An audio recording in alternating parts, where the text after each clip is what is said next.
Saúdo os irmãos com a paz do Senhor Jesus. Eu quero agradecer mais uma vez ao Senhor nosso Deus pelo privilégio de estar aqui com os irmãos. Agradecer ao pastor Nilson, pastor Sinésio e as irmãs, irmãos que nos deram a honra de nos convidar para estar aqui com os irmãos. Agradecer ao irmão Levi, nosso amigo de muitos anos, como eu disse aos irmãos, desde o tempo que ele não tinha cabelo branco. E agradecer, pastor Sinésio, o carinho dos irmãos, a recepção tão amável, tão calorosa. Quero pedir desculpas por este inconveniente houve, por algum motivo, a irmã Zídia colocou a data na agenda lá, mas ela colocou na agenda dela e esqueceu de colocar na minha. E nós tínhamos marcado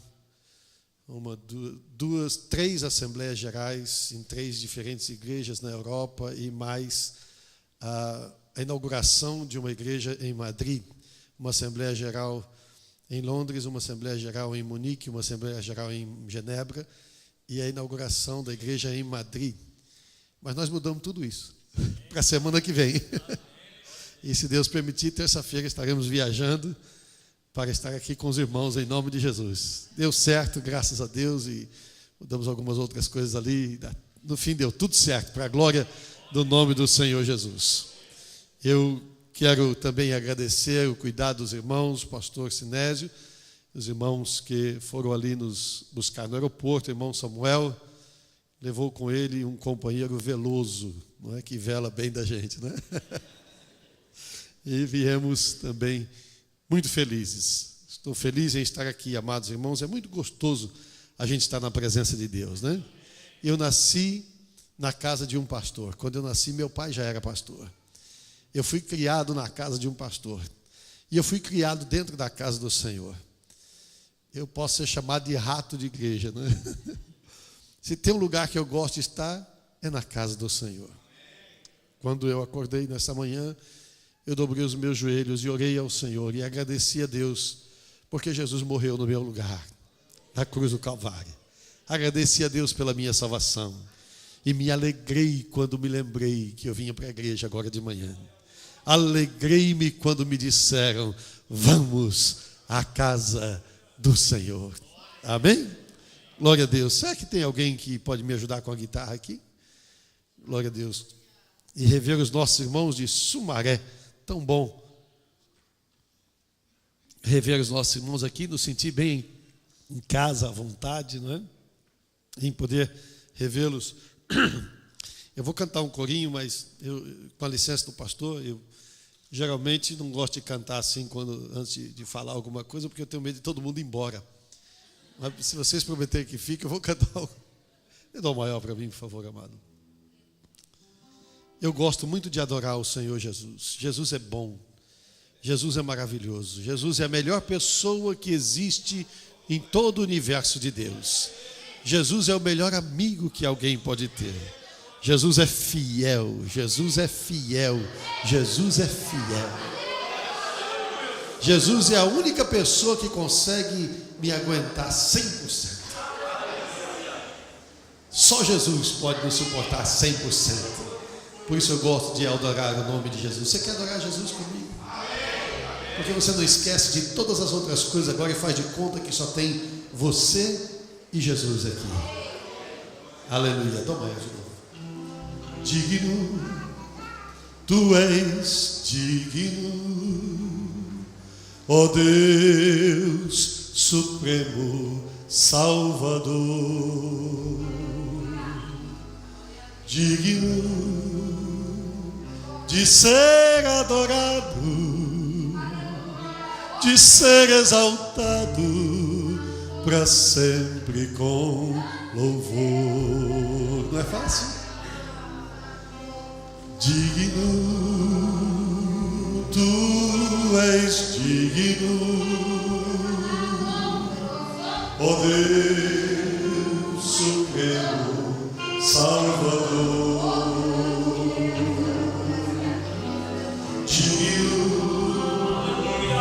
De ser adorado, de ser exaltado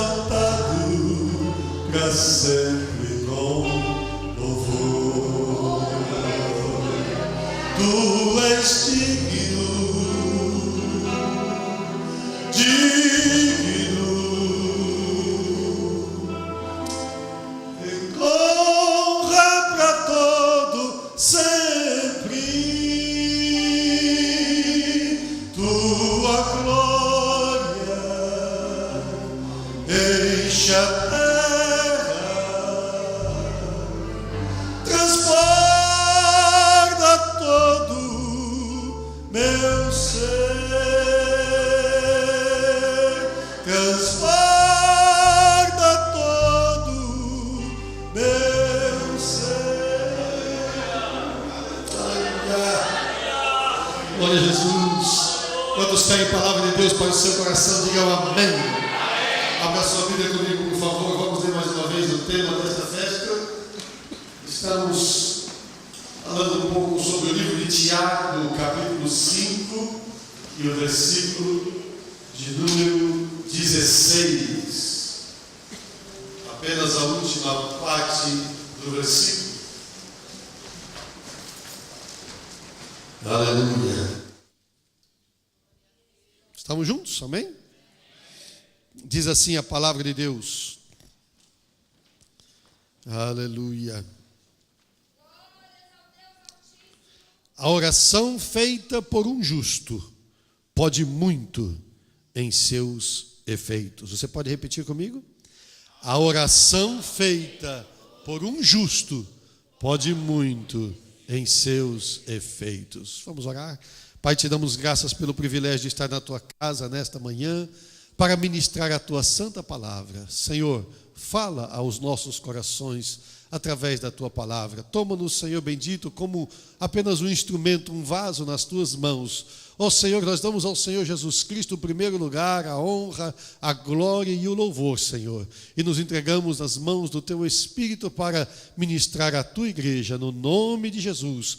Nós oramos, Senhor, para que esta palavra tenha vida, ó Senhor bendito, não somente nos nossos lábios, mas na nossa vida, que ela impacte o nosso coração e transforme as nossas vidas, para sermos de acordo com a tua vontade. No nome de Jesus oramos agradecidos. Amém. Tome o seu assento, por gentileza.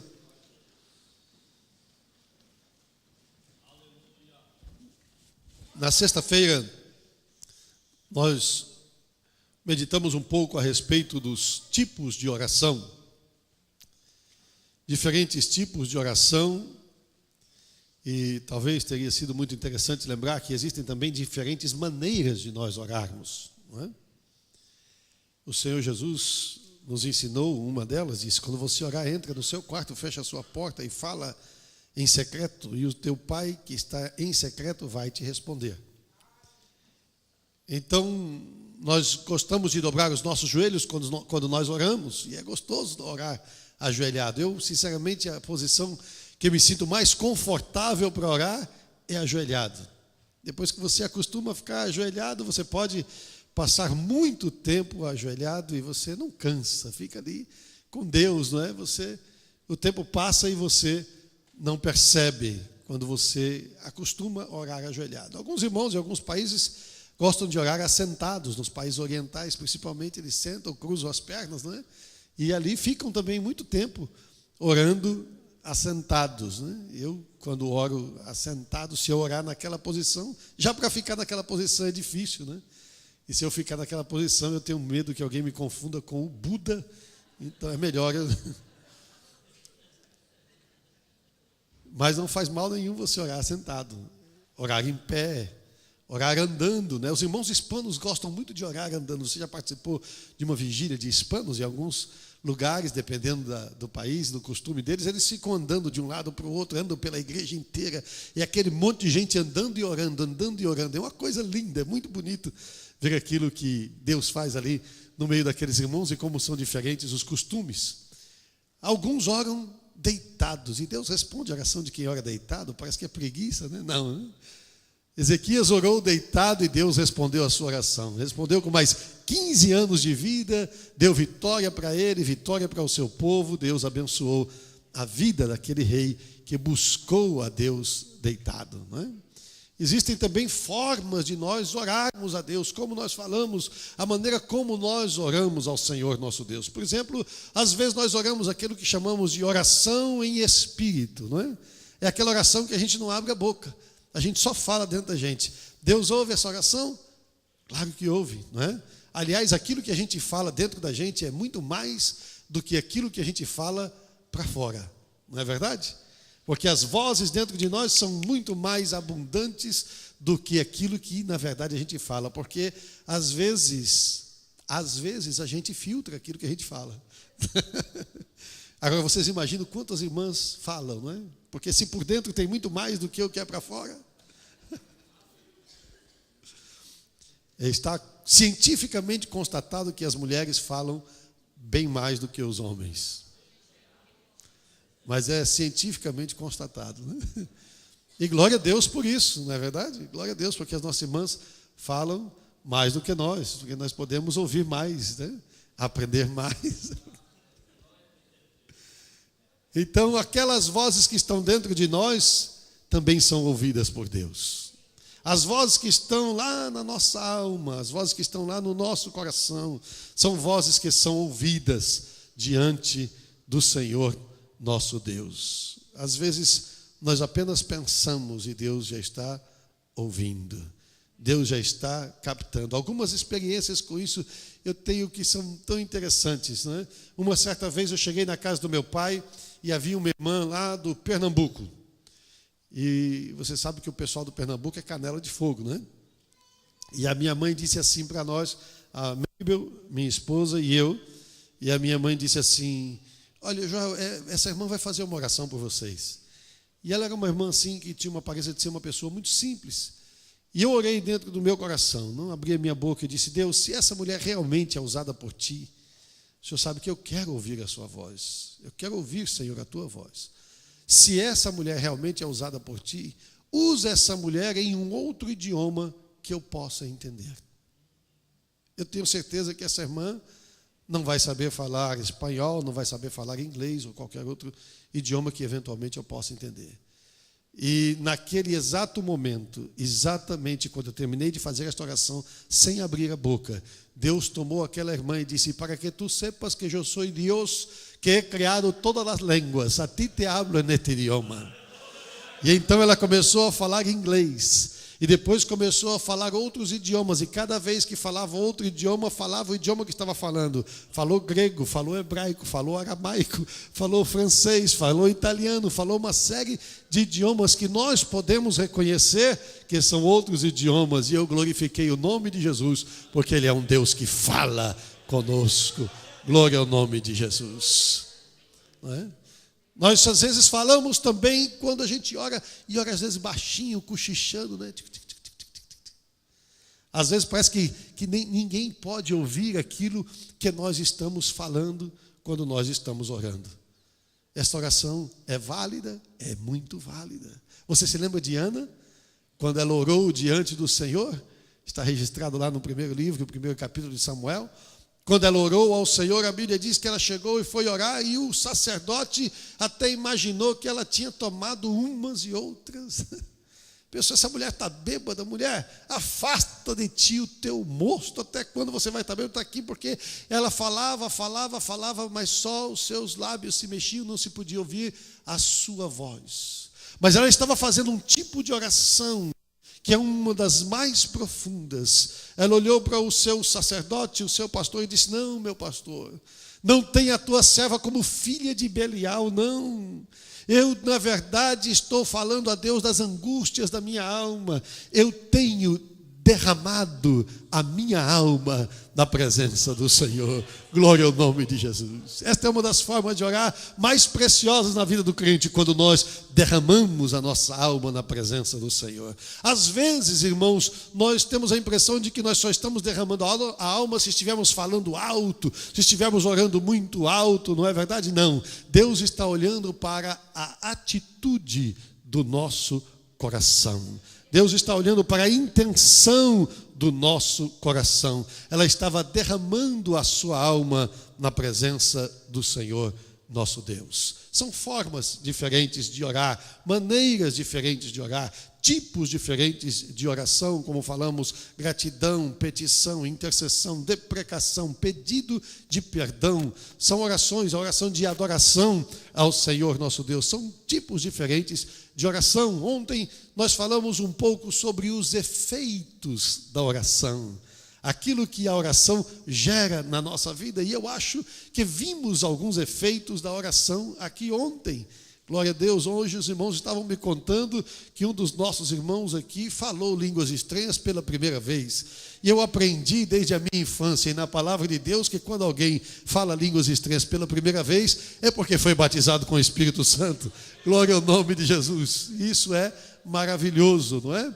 O Senhor deu resultado para as nossas petições, para as nossas orações. Glória a Deus. E isso é muito bom. Esta manhã Deus colocou no meu coração de nós falarmos rapidamente, meditarmos um pouco a respeito de uma mudança de atitude na nossa vida de oração. O versículo que nós lemos diz: a oração feita por um justo. Eu queria que você repetisse comigo: oração feita. Isso. Você repetiu semigo, agora repita comigo. Vamos lá. Oração feita. Fazer a oração. Efetivamente, o ato de orar. Como nós oramos. Uma coisa chamou a minha atenção, e eu acho que chama a atenção de todos nós, e a gente de vez em quando fica intrigado com algumas coisas. Por que algumas orações não são respondidas? Por que nós temos tanta dificuldade em receber, às vezes, resposta das nossas orações? Por que nós não, eventualmente, oramos muito mais do que o que deveríamos? Eu fiquei pensando, irmãos, e eu comparei como um telefone. Quando você pega um telefone e você telefona para uma pessoa, tem gente que passa muito tempo no telefone, geralmente são os irmãos. Que bênção que aqui nos Estados Unidos os telefones são unlimited. Até para o Brasil. É muita bênção, né, irmãos? É muita bênção para as irmãs. Até para o Brasil, irmão, é unlimited. Você pode ligar à vontade. Não precisa pagar extra, né? Você pega um telefone e você telefona para alguém. E você começa a falar com a pessoa que está do outro lado da linha. E quando você está contando uma história para aquela pessoa, e aquela pessoa naturalmente está ali ouvindo, você continua contando, e às vezes a gente se empolga, né? E a pessoa está lá do outro lado ouvindo, e às vezes a pessoa está atenta ouvindo, né? Mas você só está falando porque você sabe que lá do outro lado tem alguém ouvindo, não é? Se você soubesse que a pessoa que está do outro lado da linha tinha largado o telefone e ido embora, você desligaria o telefone, você não ia ficar falando sozinho, você não ia ficar falando sozinha, não é? Ninguém quer falar sozinho. Quem fala sozinho é doido, não é verdade? Então, você quer falar, quem fala, fala com alguém, porque você sabe que do outro lado da linha tem alguém que está lhe ouvindo. Agora, tem gente que quando pega no telefone, irmão, é uma bênção, né? Tem gente que pega no telefone e começa a contar, e uma certa irmã ligou para mim, um testemunho atrás do outro, e nós trabalhamos bastante, eu viajo muito, e é muito trabalho, e às vezes, geralmente, a gente está bastante cansado, e aquela irmã foi um testemunho atrás do outro, eu tenho muita consideração com ela, muito carinho, eu estou ouvindo atentamente, não quero interromper, eu fico me segurando, eu sou sanguíneo, né? Então, o sanguíneo aqui, pavio curto, e às vezes a gente tem aquela tentação de interromper a pessoa, de fazer algum comentário, de alguma coisa, mas eu fiquei ali, holding my horses, né? Fiquei me segurando ali para não abrir a boca e tal, só que ela foi falando, e de repente a voz dela foi sumindo. E quando eu acordei, irmãos,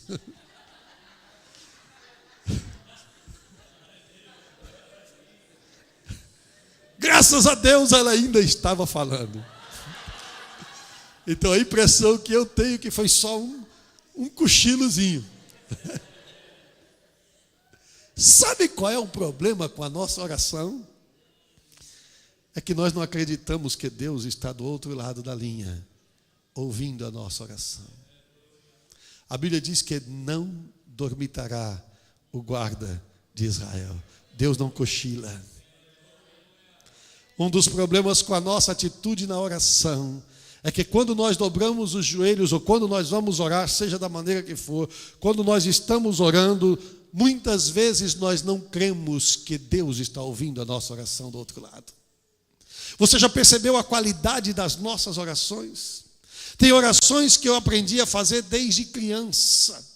Eu fico vendo a oração que a gente ensina, por exemplo, para minha neta, quando ela vai orar. É a moça mais bonita do mundo, é a minha neta.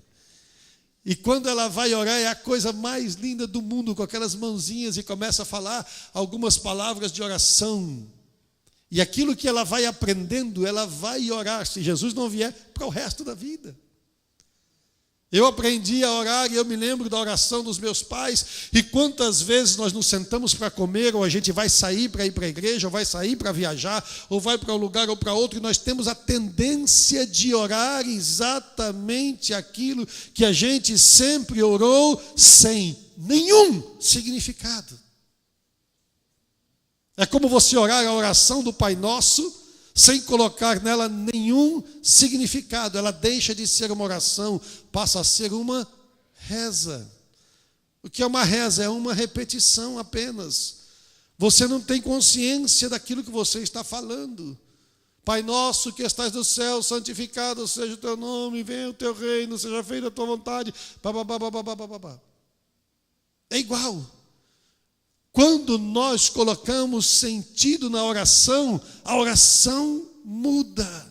Você pode orar pedindo as mesmas coisas todos os dias, mas se você sabe que alguém está ouvindo a sua oração, a oração muda.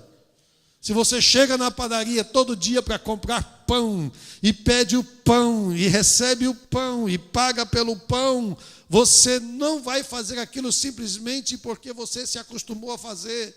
Você não levanta de manhã e vai para a padaria por costume, você vai porque você quer pão. Porque você precisa do pão, porque você quer comer o pão. É a mesma padaria, na mesma rua, na mesma praça, no mesmo banco. É o mesmo lugar, é o mesmo pão que você vai comprar com a mesma pessoa, e você vai lá e você compra a mesma coisa ao supermercado, ou seja lá o que você quiser, mas você vai e faz sempre a mesma coisa e é igual, mas você sempre tem um resultado. Você compra o pão, você come o pão, você se alimenta, você é beneficiado daquilo. Mas a oração, quando ela não é feita com significado, aquela rotina faz com que ela perca a sua essência e perca o seu sentido. Nós simplesmente ajoelhamos pela manhã e dizemos: Senhor, eu te agradeço pela noite abençoada, feliz que você me deu. Me dá um dia feliz na tua presença, e by the way, I'm sorry I'm late. Vou embora. Voei, fui, vazei. Fui embora, porque nós estamos tão ocupados, é tanta correria, e nós, em primeiro lugar, achamos que Deus não está ouvindo a nossa oração. Não é que Deus, é que assim, Deus está ouvindo a nossa oração, porque Deus ouve tudo, mas é tipo assim, Deus está recolhendo, não, está certo, ok, ela já fez a obrigação dela, ela já orou. Ok, eu já recebi, tá bom, eu já recebi a oração dela. Mas não é que Deus está ali quando você está orando, e Deus está ali ouvindo a sua oração e prestando atenção. Essa é a impressão que muitas pessoas têm quando fazem a sua oração. Deixa eu lhe dizer uma coisa. A palavra de Deus diz que quando Salomão inaugurou o templo, Deus falou com Salomão. E Deus disse: Salomão, eu escolhi esta casa. Eu coloquei nela o meu nome. E nela estarão fixos os meus olhos todos os dias. Salomão, eu estarei atento a toda oração que se fizer neste lugar, porque agora eu escolhi esta casa e santifiquei esta casa, e nela estão fixos os meus olhos e o meu coração todos os dias. Você entende isso? Eu estava falando para você da minha neta agora há pouco. Eu acho que eu estou falando mais da minha neta do que de Jesus. Me perdoa, Jesus. Mas quando a gente vê os nossos filhos brincando, andando, criança não é uma coisa linda, irmãos? Você vê uma criança brincando, a criança fazendo uma coisa engraçada, é tão bonito, não é? A Joane, ela é bonita como a mãe e comportada como o pai. Faz coisa engraçada, não é verdade? Faz tanta coisa assim, tão bonita, e é tão engraçadinho a gente ver as coisas. Agora, quando a criança é o nosso filho, quando é a nossa filha, tudo que ela faz é mais engraçado do que as outras. Tudo que ela diz é muito mais inteligente do que qualquer outra criança falando. Por quê? Porque não é simplesmente o nosso olho que está vendo, é o nosso coração que está ali. Cada vez que você faz uma oração, os olhos e o coração de Deus estão voltados para a sua oração. Mesmo quando você está achando que a sua oração é pensar alto, mesmo quando você está achando que a sua oração é, eu soltei essa palavra como que falando, ai meu Deus, se pudesse ser assim, soltei a palavra na minha boca, foi como uma coisa sem querer assim, Deus não vai, eu vou lá pensar que Deus foi ouvir esse tipo de oração, uma palavra que eu soltei assim, Deus vai lá ouvir, Ele prometeu e Ele cumpre, que os seus olhos e o seu coração estariam voltados às nossas orações. Então cada vez que você orar, lembre-se, tem alguém que está prestando atenção no que você está falando, está atento ao que você está dizendo e está interessado naquilo que você está falando. Este é o Senhor Jesus Cristo. Este é o nosso Senhor. Sabe aquelas coisas de brincadeira? Uma vez Deus me surpreendeu. Tinha uma irmã lá em casa, que Deus usa essa irmã em profecia. Falou, pastor, o senhor gosta de profeta? Gosto demais de profeta. Não gosto de profetada. E a Bíblia fala e dá a receita da profecia. Para consolar, edificar. A profecia tem o seu lugar certo. E quando nós aprendemos, somos abençoados por Deus por ela. Diga amém, por favor. E Deus usou aquela irmã de uma maneira tão interessante. Por quê? A gente não brinca às vezes assim. Você passa em frente a uma casa bonita. E às vezes a gente passa em frente a uma casa bonita ou um carro bonito. E você diz assim, ô Jesus, é desse jeitinho que eu quero. Ô Jesus, é essa casinha. Olha, essa tá no jeito, Jesus. Passa aquele carro que você gosta, não é? Você fala, ô Jesus, é esse carro. No nosso caso. Em outros casos, você entra no shopping e vê aquela bolsa e diz, é essa, Jesus. Você passa na loja da Louis Vuitton e diz, Jesus, é essa, Jesus. É essa bolsa. Da Burberry, você olha e fala, Jesus, é essa. Não é? Não é assim? Aquela irmã foi usada por Deus e o Senhor me disse assim, eu vejo quando tu me dizes assim, é assim que eu quero, Jesus. Olha, é desse jeitinho. Eu chorei muito no meu coração, eu glorifiquei muito o nome de Jesus. Como é que ele está prestando atenção em detalhes que eu mesmo levo na brincadeira? Eu mesmo não estou praticamente considerando aquilo que eu estou falando. Duas coisas eu quero que você guarde nesta manhã em nome de Jesus. A primeira delas, Deus sempre está atento à sua oração. Deus não rejeita a oração. Sempre. Em segundo lugar, um dos grandes prejuízos da nossa oração é que nós achamos que Deus está recebendo a nossa oração com o mesmo descompromisso que nós estamos orando. Você dobra o joelho e começa a orar, Deus, então se você está orando como essa oração que eu disse, é uma brincadeira, Senhor, esse aí, Jesus, eu quero orar. Quer dizer, é assim, não é que você está pedindo, Senhor, me dá essa bolsa, senão eu morro, pelo amor de Deus. Não, não é isso. É que você está dizendo, Jesus, aí, essa bolsinha aí, né? Não é que você está desejando do fundo do coração o que você quer, não. Mas mesmo assim Deus está ouvindo. E nós achamos que Deus não está ouvindo. É como o descompromisso da mulher samaritana que estava lá na beira do poço com Jesus, tirando água, e ela estava falando com Jesus como se Jesus fosse um Zé Mané da vida, não um Zé Mané, um Joé da vida. Vamos lá, deve ter Zé e deve ter Mané aqui, é melhor vir.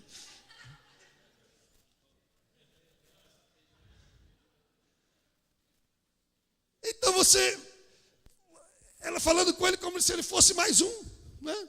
Fosse mais um. E ele falou para ela assim, mulher, você pode me dar um pouquinho d'água aí? Ele falou, que estou judeuzinho atrevido. Como é que você fala comigo? Eu sou samaritana, você é judeu e os judeus não se comunicam com os samaritanos, como é que você fala comigo, mulher, se você conhecesse o favor de Deus, se você conhecesse a misericórdia de Deus, se você conhecesse o dom de Deus, você ia me pedir e eu ia te dar água viva. Falei, moço, onde é que o senhor tem água viva? Primeiro, o senhor está me pedindo água. Se o senhor está pedindo é porque não tem. Em segundo lugar, Você não tem nem balde para tirar a água do poço. Não tem corda para jogar lá dentro o balde. Como é que o senhor vai me dar água viva? Ah, mulher, é porque quem bebe dessa água volta a ter sede. Mas quem bebe da água que eu dou, vai se fazer dele uma fonte. Aleluia, a fonte está jorrando aqui. É por isso que eu me alegro, né? Vai se fazer dele uma fonte. E quando João escreveu o Evangelho, no capítulo 7, versículo 37, 35 para frente, que ele fala de Jesus naquela festa, no final da festa dos tabernáculos, ele diz assim: se alguém tem sede, venha a mim e beba. Aquele que crê em mim, como diz a Escritura, vai se fazer dele uma fonte. Rios de água viva correrão do seu interior. Que fonte é essa, Jesus? E João explica, isso ele estava falando a respeito do Espírito Santo, que haveriam de receber os que dele crescem, porque o Espírito ainda não havia sido enviado, porque Jesus ainda não havia sido posto na glória de Deus, ou glorificado. Glória ao nome de Jesus. Mas desde que Jesus subiu à destra do Pai, ele enviou o seu Espírito, e o seu Espírito não só está convosco, mas está em nós. Agora a fonte está aqui e a fonte está jorrando. Oh, que fonte transbordante! Aleluia! Mais profunda que o mar, é de Deus o amor imenso que Jesus me veio dar. Oh, que fonte gostosa, que jorra quando você fala, que jorra quando você anda. Você está trabalhando, ocupado, preocupado com as coisas que está fazendo. De repente a fonte começa a jorrar e você esquece que está trabalhando, esquece que está doente, esquece que está preocupada, porque a fonte está jorrando, a fonte está jorrando. Daqui a pouco começam as lágrimas, daqui a pouco começam línguas estranhas, daqui a pouco tem gozo na alma, daqui a pouco o problema está resolvido, daqui a pouco a tristeza foi arrancada, daqui a pouco a resposta chegou, daqui a pouco tem revelação, daqui a pouco tem direção de Deus. Por quê? Porque existe uma fonte.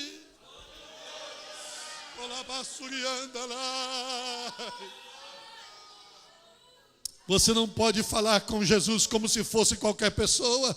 Você não pode falar com alguém que tem tanto recurso à sua disposição como se ele fosse qualquer pessoa.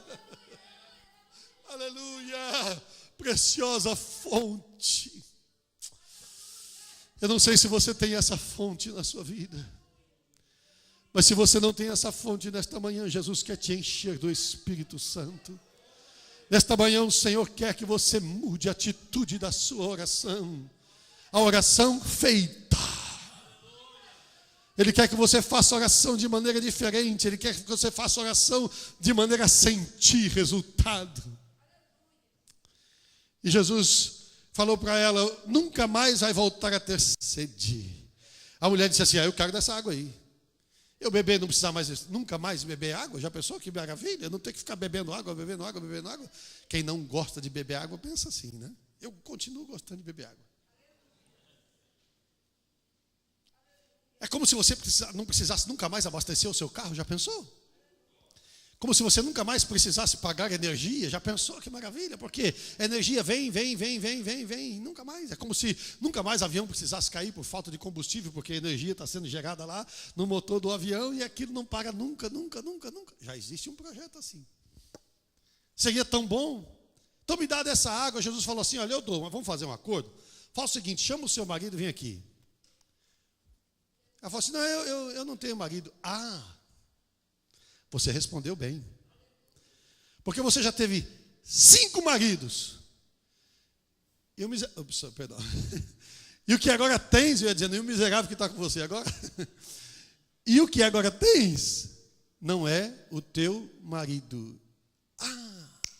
Só agora ela percebeu que não estava falando com qualquer.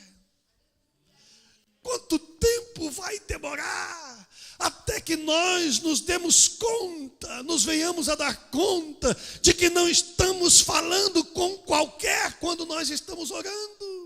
Que desde o primeiro minuto que você dobra os seus joelhos na presença de Deus, os recursos de Deus estão à sua disposição. Mesmo que você esteja cansada, mesmo que a oração esteja pesada, mesmo que pareça que aquela oração não está passando do teto, mesmo que você não sinta aquele gozo na alma, desde o primeiro momento que Jesus falou com aquela mulher, os recursos de Deus estavam à disposição dela, e só depois da revelação foi que ela veio entender o que era desde o princípio. Não despreze o pequeno começo, não despreze o começo da sua oração, não despreze quando você dobra o joelho e não está com vontade de orar, você tem mais o que fazer, está preocupado com outras coisas, continue orando, insista, e nós vamos chegar lá na persistência da oração, em nome do Senhor Jesus, porque existem recursos que estão à sua disposição.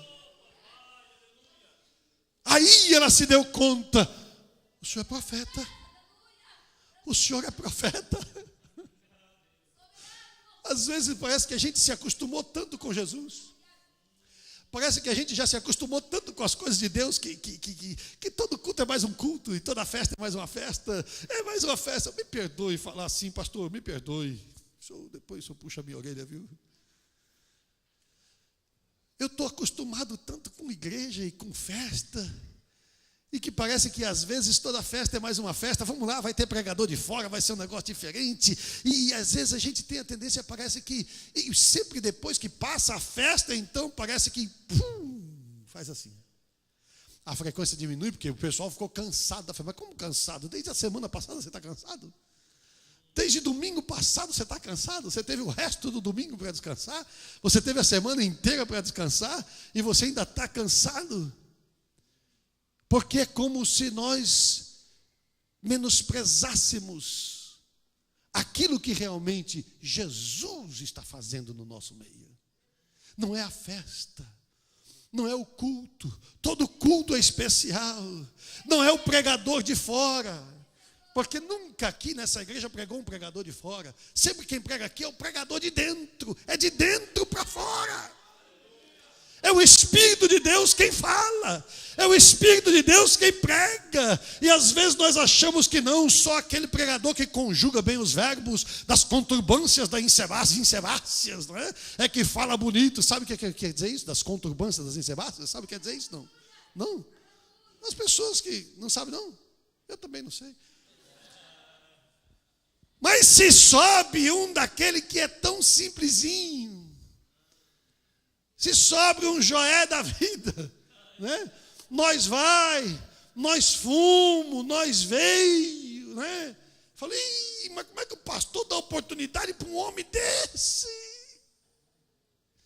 Como é que vem um judeuzinho desse aqui querendo dar água para nós? Como é que vem esse aí? Nem balde, o cara não tem nem balde. Vê se ele sabe falar inglês. Excuse me. Do you speak English? Yes, I don't. Eu vou dar 30 segundos para você processar.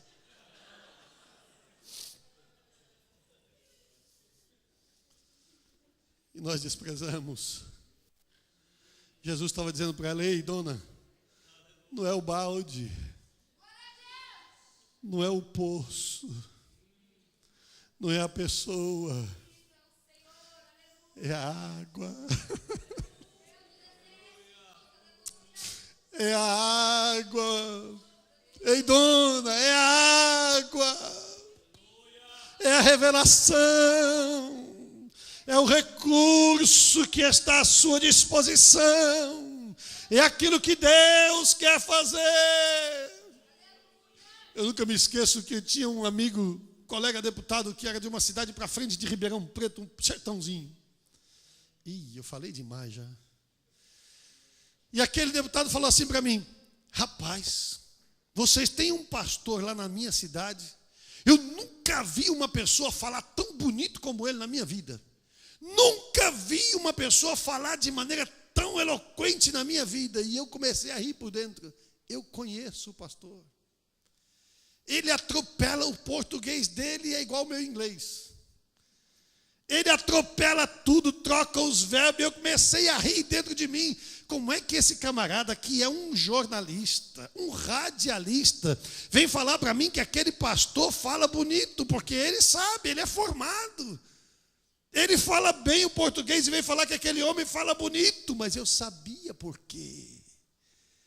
Eu sabia por quê. É porque quando aquele pastor falava e pregava e aquele deputado ouvia, o que o deputado estava ouvindo não era o português e não era a gramática e não era o verbo. Os prumode e pruvia do meu companheiro pastor não machucavam os ouvidos daquele deputado, mas massageavam o coração dele, falavam a sua alma, transformavam o seu interior. É a água que faz a diferença. Para que nós tenhamos essa fonte, nós precisamos mudar a nossa atitude na oração. Nós precisamos ter uma nova postura na oração. Quando nós dobramos os nossos joelhos, precisamos saber que Deus não somente está atento à nossa oração, como Ele tem os recursos que nós precisamos. Mas o problema conosco é que nós achamos que Deus não tem balde. Deus! O Senhor não tem como tirar a água daqui de dentro. Com o que, Deus? Com o quê? Com o quê? Eu não entendo. Como é que o Senhor vai fazer para mudar o que está aqui dentro? Não tem como mudar. Porque, olha, com todo o respeito que o Senhor me merece, eu quero amar a todas as pessoas, eu procuro fazer o bem para todo mundo, eu não quero mal de ninguém, só que tem uma coisa. O que aquela pessoa fez comigo... Deixa eu só abrir um parênteses e dizer alguma coisa. Só uma menção aqui para você. Eu não estou pregando, eu estou profetizando. Perdão, eu estou revelando. O Espírito de Deus está revelando. Isso chama-se o dom da palavra, do conhecimento. Feche parênteses. Porque o que aquela pessoa fez comigo me feriu tanto, me machucou tanto, que não tem como o Senhor mudar isso dentro de mim. Não tem balde que consiga tirar a água desse poço. E não é só isso não, Deus. O Senhor também não tem corda para chegar lá embaixo, porque o negócio está fundo. O poço é fundo. Lembra que a mulher falou para Jesus? O poço é fundo e tu não tens com o que tirar água. O negócio lá está profundo demais. O problema já foi muito longe. A minha situação é tão grave, meu Jesus. A minha situação é tão grave, que eu já cheguei num ponto que eu não tenho mais como sair.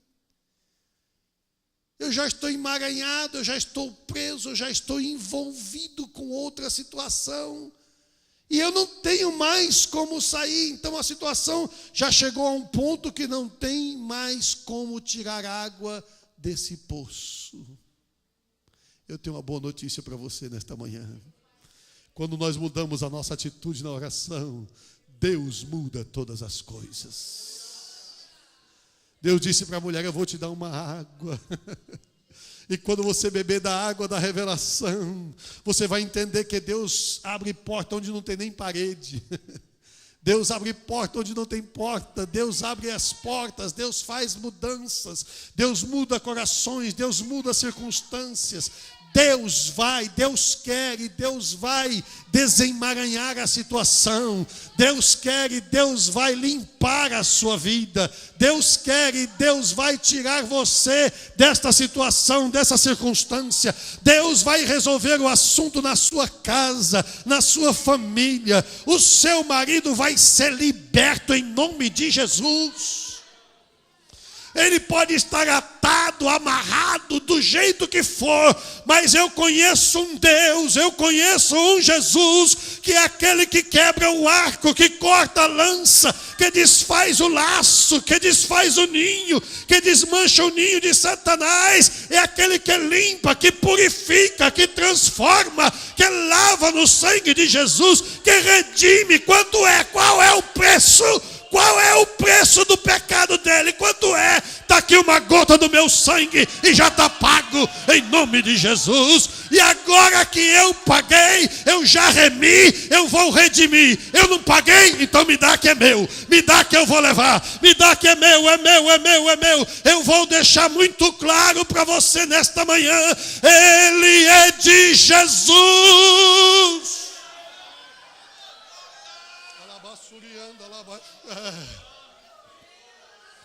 E ai de você, se você levantar a mão contra ele. Meu Deus. Deixa Deus tratar. Deixa Deus tratar. Ele tem balde, ele tem corda, porque ele é dono do poço e ele é a água. Ele é a água. Ele é quem trata, ele é quem faz, ele é quem transforma. Muda a sua atitude. Muda a atitude para orar, muda a atitude da sua vida, muda. Quando você dobrar o joelho, lembra que tem recursos que são ilimitados em Deus. Em Deus há recursos que são ilimitados. E o problema conosco é que quando nós achamos que Deus não pode responder a nossa oração, é quase como que se nós orássemos por pura obrigação. Eu vou orar porque eu tenho que orar. Deus, é isso aqui, é isso aqui, é isso aqui, é isso aqui. Eu vou orar. Então você vai colocando todos os problemas diante de Deus, porque você fala: eu tenho que falar para Deus. Eu tenho que colocar diante de Deus os meus problemas, tenho que colocar todas as minhas causas diante de Deus. Então você ora porque você tem a obrigação de orar. Não é nem porque você está esperando uma resposta. Senhor, tu sabes que eu preciso daquele documento, tu sabes que eu preciso daquele green card, tu sabes que eu preciso daquele negócio, tu sabes que eu preciso daquela cura, Jesus, tu sabes que eu preciso, Senhor, Jesus, a pessoa está com câncer, Jesus, cura, Jesus. Eu orei pelo irmão, eu orei pelo irmão, eu orei pelo meu esposo, eu orei pela minha esposa, eu orei, olha, Senhor, eu orei. Qual é a atitude na oração? Qual é a atitude na oração? Jesus, tem um problema aqui. Tem um problema aqui, Jesus, e eu preciso da solução dele. Como é que o Senhor vai fazer? Como é que o Senhor vai fazer? Eu não sei se o Senhor vai responder agora, se vai responder daqui 5 minutos, ou daqui 5 dias, ou daqui 5 anos. Eu só quero que o Senhor saiba que a minha oração está aqui registrada e ela está autenticada com a minha fé, porque a oração da fé é que muda as coisas, ela está autenticada. E para mim não importa, Senhor, se vai ser daqui 5 segundos, daqui 5 minutos, daqui 5 dias ou daqui 5 anos, eu vou estar na tua presença. Isso não vai mudar as coisas. Eu vou te adorar, eu vou te amar, eu vou te glorificar, eu vou te louvar, eu vou te servir, eu vou para onde o Senhor quiser, como o Senhor quiser. Senhor, se tem que chorar, é tempo de chorar, vamos chorar. É tempo de sorrir, vamos sorrir. É tempo de passar luta, vamos passar luta. É tempo de levar pancada, vamos levar pancada. É tempo de ser apunhalado pelas costas. Glória ao teu nome, Jesus, porque o Senhor me ensinou no capítulo 5 de Mateus que eu sou mais do que feliz, eu sou bem-aventurado quando me injuriarem e perseguirem e mentindo disserem todo mal contra vós por minha causa. Então se revolte, então não aceite, então lute contra isso. É isso, Jesus disse: não, regozijai-vos, alegrai-vos, porque grande é o vosso galardão nos céus, porque assim perseguiram os profetas que foram antes de vós. Ah, pastor, me desculpe, mas o meu sofrimento não é por causa de Jesus. O meu sofrimento é por causa de outra pessoa. E o que ela está fazendo comigo não é porque eu sou crente. Não, o que ela está fazendo com você não é porque você é crente, até o momento que você começa a agir como crente. Porque antes, se você agisse como um ser humano e respondesse na instância humana, então seria uma luta por igual. Mas a partir do momento que você adquire uma postura de alguém que ama a Deus, que teme a Deus, que sabe que o Senhor está ouvindo as suas orações e que resolveu no seu coração a ter postura na oração, a partir deste momento aquela pessoa está lutando não contra você, está lutando contra Deus, está lutando contra Deus, e a sua atitude na oração vai mudar o espectro da história, vai mudar a perspectiva da batalha, vai mudar o jeito da guerra, porque agora não é a razão humana, não é a emoção humana, não é a ira humana que vai lutar contra aquela pessoa. Agora os exércitos de Deus estão perfilados para lutar em seu favor. Enquanto a batalha não é vencida, enquanto o gigante desafia, pode ser 1 ano, pode ser 2, pode ser 10 anos, mas enquanto Deus não levantar o dia em que você vai derrubar e cortar a cabeça do gigante, fique em nome de Jesus na presença do Senhor. O Senhor vai te confortar, o Senhor vai te consolar, o Senhor vai te exortar, o Senhor vai te fortalecer, o Senhor vai te alegrar, o Senhor vai te acalmar, o Senhor vai te pacificar, o Senhor vai te ensinar, o Senhor vai te levantar, o Senhor vai te exaltar.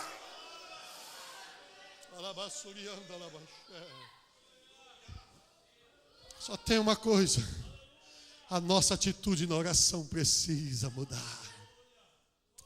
Jesus é o Senhor, Jesus é o recurso, Jesus é a resposta, Jesus é tudo para nós. A resposta está em Jesus. E o problema, irmãos, por último, e eu vou terminar mesmo, é que nós temos dificuldade em persistir. Já percebeu a nossa atitude na oração? Quando a gente dobra o joelho para orar,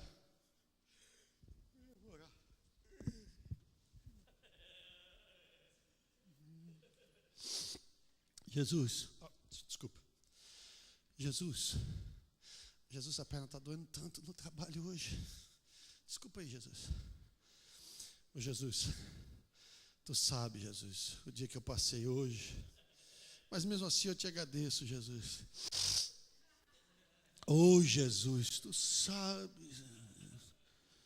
Menino, para com isso aí, rapaz. Sim, Jesus, quando eu estava, meu Deus, eu tenho que ligar. Esqueci de telefonar. Aí vocês, meu Deus, eu estava orando. Jesus, como eu ia dizendo, percebeu? Se você fala com qualquer pessoa assim, uma vez eu fui conversar com uma pessoa importante no nosso país, no nosso estado de São Paulo. Foi a última vez que eu aceitei um convite dela para conversar. Porque o tempo todo que eu estava com ela, ela estava bocejando.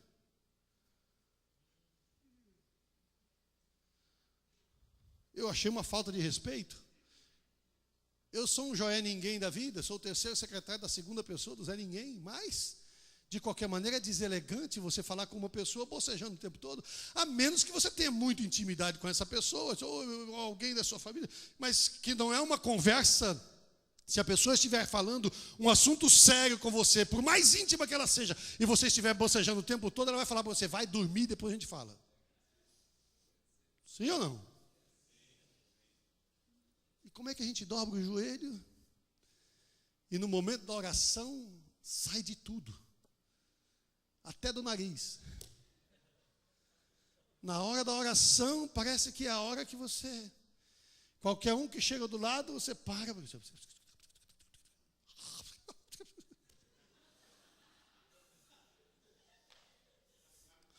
Quer dizer, você está conversando comigo. Aí chega um outro e você vira para o outro... E você fica com cara de mané, com cara de Joé. Você entende a nossa atitude na oração? Você entende a nossa postura na oração? Irmãos, a melhor pessoa que eu conheço na minha vida, depois de Jesus, chama-se Mabel Costa. É a pessoa mais maravilhosa que tem no mundo. É a minha esposa. Ela é bonita, ela é sensível, ela é uma bênção.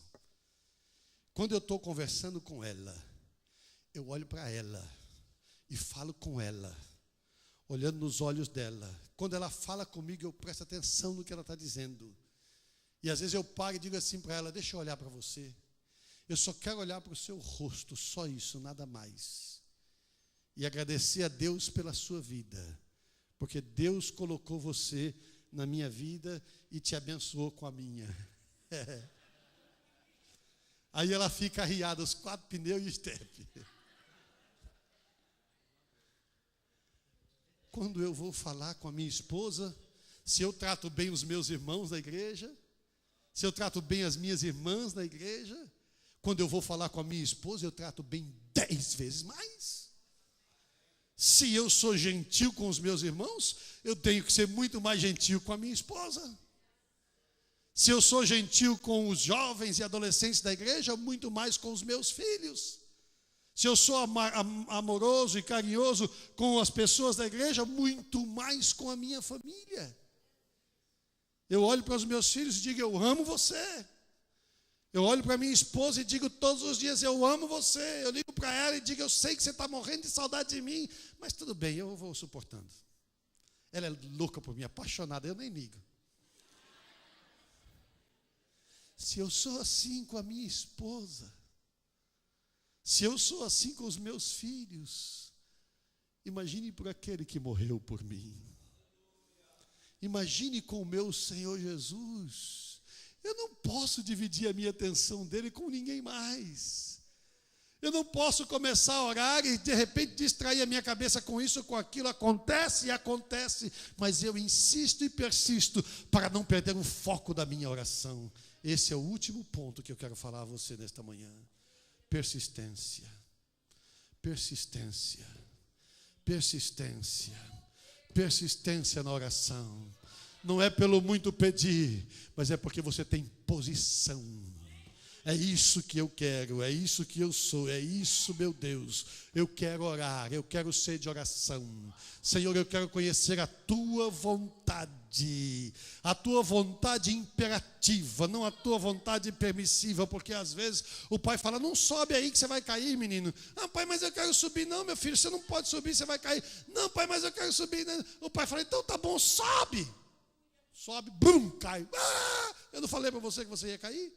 Quantas vezes com Deus e conosco não é a mesma coisa? Ai, Jesus, mas eu quero isso aqui, Jesus. Mas eu quero isso aqui, Jesus. Jesus, não vai por aí, rapaz. Não é aí. Não, esse negócio não vai dar certo. Não, mas eu quero, Jesus. Me dá, Jesus, me dá, meu Deus. Eu vou comprar essa casa, Jesus. Eu vou comprar, Jesus. Eu vou comprar esse carro, Jesus. Eu vou comprar essa bolsa, Jesus. Eu sei que é um pouquinho carinha da Christian Dior, Jesus. Mas, Jesus, eu vou comprar. Eu vou meter no cartão e vou comprar pela fé, mas a sua fé, que você só compra pela fé, que você sabe que sem fé é pecado. Mas você compra pela fé e depois não aguenta pagar. Você não consegue pagar o mortgage, você não consegue pagar a prestação do carro, e você não vai conseguir pagar aquela bolsa, você não vai conseguir pagar aquele cartão, e aí vai começar a atrasar, e vai sujar o crédito, não sei o quê, e Jesus vai dizer, I told you. I told you, I told you. Eu não queria que você fizesse isso é a vontade permissiva. Deus permite que você faça, mas não é o que Ele quer que você faça. Quando você anda no centro da vontade de Deus, você está na vontade imperativa de Deus. E como é gostoso estar na vontade imperativa de Deus. Senhor, eu estou insistindo na oração, até que o Senhor me mostre a tua vontade. O homem bate na porta e diz, moço, ei, amigo, vizinho, meu amigão, me socorre aí. Chegou visita na minha casa, eu não estava esperando. Eles estão precisando de pão. Eles estão precisando, eu preciso dar alguma coisa para eles, por causa da sua importunação. Sabe o que é importunação? É o foco. A importunação é a decisão. A importunação é a certeza daquilo que você quer de Deus. Um dos grandes problemas que a nossa oração não tem resposta é porque a gente não sabe o que quer. Um dia você dobra o joelho e diz assim, Jesus me abençoa, me prepara, porque até dezembro eu estou voltando para o Brasil. Ok, vou te abençoar. Aí quando chega no final de setembro, você olha de Jesus, eu acho que eu vou para a Flórida, porque está começando a esfriar aqui. Eu acho que eu vou mudar para a Flórida, Jesus, porque lá vai ficar mais quentinho, vai ser uma maravilha. Aí Jesus, ok, então agora eu tenho que te abençoar para ir para a Flórida. Tá bom, agora vamos mudar o rumo da bênção aqui para a Flórida. Aí quando chega no meio do mês de outubro, você diz, Jesus, não vou para a Flórida, lá não tem emprego. Lá não tem trabalho, Jesus, eu vou ficar por aqui mesmo. Só que é o seguinte, Jesus, estou pensando em mudar de igreja. O senhor pode arrumar uma igreja melhor para mim? Qual é a igreja que eu vou, Jesus? Qual é o lugar que eu vou? Escuta, que oração que você quer que Jesus escute? A da Flórida, do Brasil, a da igreja? Quando foi que Jesus te falou para você mudar de igreja? Ele falou para você? Ele mandou você sair do seu lugar? Fique no seu lugar. Fique onde você está até que Deus fale com você. E você fala para mim, pastor, mas é que tem algumas coisas que me incomodam. Fica aí, porque se você for para a Flórida, vai ter um monte de coisa que vai te incomodar. Não é só algumas coisinhas, não. Vai ser um monte de coisa, porque parece que a grama do vizinho sempre é mais verde, né? É uma maravilha, né? Olha, mas que benção, que grama verde é a do vizinho. Até que você vai para o vizinho, aí você vai ver que a sua grama era muito mais verde do que a grama do vizinho. Fique onde você está, persista no propósito, persista no foco. Crente não tem esse negócio de vou para cá e vou para lá. Crente tem que aprender que o princípio da nossa vida é o princípio da obediência. Todo mal que existe na terra, ele começou porque Satanás feriu a autoridade de Deus. Ele não feriu a santidade de Deus. Quando o homem pecou, ele feriu a autoridade de Deus. Satanás feriu a autoridade de Deus. Deus disse ao homem, não coma, ele comeu. Ele não pecou contra a santidade de Deus, mas ele infringiu as ordens de Deus. Ele desobedeceu a Deus. Nós estamos vivendo num mundo averso à autoridade, onde todo mundo quer dar conta de si mesmo e não deve satisfação para ninguém. O segredo da bênção na igreja, o segredo da bênção do crente, o segredo da bênção na família é accountability. É você ter para quem prestar contas, é você ter que chegar para alguém, se enquadrar e dizer, sim senhor. O abecedário do crente não é ABCD, é obedecer. Deus manda e você obedece. Deus diz vai e você vai. Deus diz fica e você fica. Deus diz, mas Jesus está desconfortável. Não tem problema, o meu espírito te conforta, o meu espírito te alegra, o meu espírito te dá força. Agora persista até o fim, em nome de Jesus. Amados, a persistência é o último item que eu queria mencionar apenas nesta meditação desta manhã para você, em nome de Jesus. Não se esqueça, uma mudança de atitude na nossa oração. Deus está ouvindo. Deus está ouvindo. Deus tem todos os recursos para lhe dar, em nome de Jesus. Deus quer ver a sua persistência. Muitas vezes está demorando, sabe por quê? Porque Deus está aperfeiçoando o nosso caráter. Se Davi tivesse ido para o trono antes de ir para a caverna, ele tinha matado Nabal. Tinha arrancado o pescoço do miserável. E quantos Nabais ou Nabals ele não teria morto quando estivesse no trono? Ele ia matar todo mundo. Ele já não conseguiu nem construir o templo, porque as mãos dele estavam sujas de sangue. Imagine se ele não tivesse ido para a caverna. O homem seria um Saddam Hussein da vida, não é? O homem seria alguém que vivia matando todo mundo. Mas ele teve que passar pela caverna. Mas como Deus está lembrado de mim? Eu sou Davi, Deus. Aquele que tocava harpa e cantava, o Senhor é o meu pastor e nada me faltará. Está lembrado? Sou eu. Eu sei que é você. Você estava nessa performance excelente para ser protagonista do rebanho. Mas para o trono, não. Eu preciso preparar você para o trono. Eu preciso preparar você para a nova etapa da sua vida. E sabe que quando Deus vai nos preparar para a nova etapa da nossa vida, Ele faz como um diamante. Ele chega a gente no esmeril e vai lapidando a nossa vida. E vai lapidando, e vai lapidando. Vai doer, vai raspar, vai ralar, vai arrancar o pedaço. Mas a igreja é assim, pomba minha que anda pelas fendas das rochas. De vez em quando você tem que passar pelo lugar apertado das rochas. De vez em quando você tem que passar pelas dificuldades da vida. Você vai passando, na oração você vai passando. Se você tem dificuldade, imagine eu me passar pela fenda das rochas. E quando você passa pela fenda da rocha, desculpe a expressão, rala o bucho. O pedaço do couro fica lá na rocha, e você só vê o buraco e a pelanca que vocês, ai, te dói, machuca, mas passa em nome de Jesus, persiste, insiste, e vai até o fim em nome do Senhor Jesus Cristo, porque a vitória está lá na frente. Você tem que passar para você poder chegar no lugar que Deus te quer. Você tem que atravessar para você conseguir chegar aonde Deus quer te colocar. Não basta saber tocar harpa para chegar no trono, tocar harpa para estar bom com as ovelhinhas, mas para chegar onde Deus te quer, são novas etapas na nossa vida. Pela quinta vez eu termino, mas vou terminar mesmo agora, só lhe dizendo uma coisa. Nessas etapas o apóstolo Paulo falou, seria tão bom se a gente pudesse ficar aqui. Eu estava sentado ali e pensei com o meu coração assim, Jesus, hoje eu estou muito mais para ouvir do que para falar. Mas já sei que estou falando muito. E estou com vontade de falar mais ainda. O apóstolo Paulo disse assim, essa leve e momentânea tribulação, ela é um conduíte. Esse conduíte já é para minha conta, né? Que nos leva a um novo nível, uma nova etapa. Que traz a nós um peso eterno de glória. É um peso eterno de glória, ou seja, tem que ter a etapa da luta para chegar no peso de glória. Nós não temos tempo de falar nisso, eu só quero lhe dizer uma coisa. Dê graças a Deus pelas lutas. Você já agradeceu a Deus pelas lutas que você tem? Eu tenho uma grande luta na minha vida, irmãos, chama-se minha sogra. A minha sogra é uma grande luta, porque o sobrenome da minha sogra é Luta. É Isabel Luta. Então, ela é uma luta, e é grande porque ela é gorda.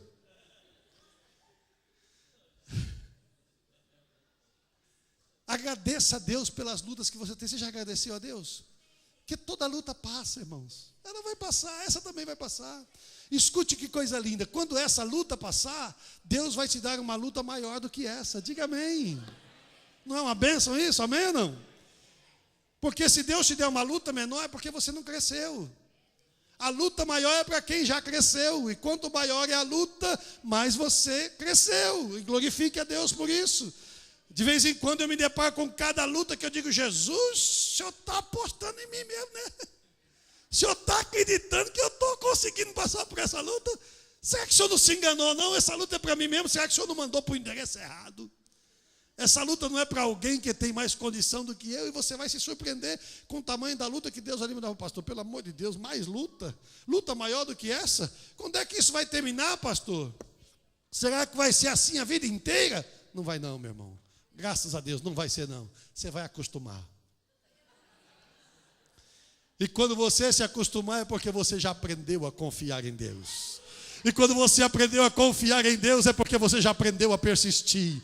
É porque você sabe que Deus está te ouvindo do outro lado da linha. É porque você sabe que Ele tem um recurso para te dar vitória. É porque você já confia no Senhor. Então você vai dizer, que venga o touro. Do jeito que a luta vier, nós traça. Do jeito que vier o problema, Deus vai dar vitória. Não importa do jeito que venha. Porque quando o inimigo vier contra ti, como a corrente das águas, o Espírito do Senhor arvorará contra ele a sua bandeira. Que Deus abençoe os irmãos em nome de Jesus.